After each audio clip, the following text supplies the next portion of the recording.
As you can see, my YouTube followers, never throw away a broken fridge compressor.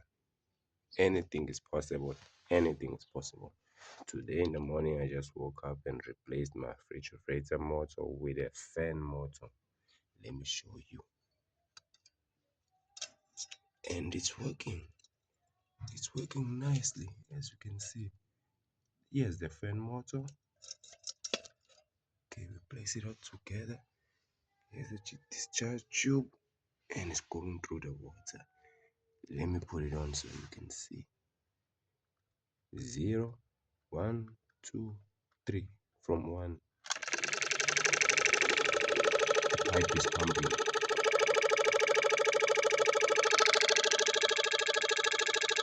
It's working 100%.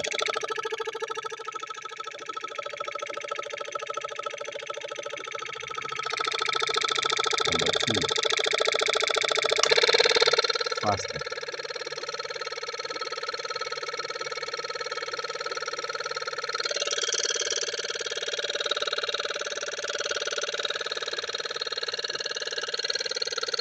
Number 3,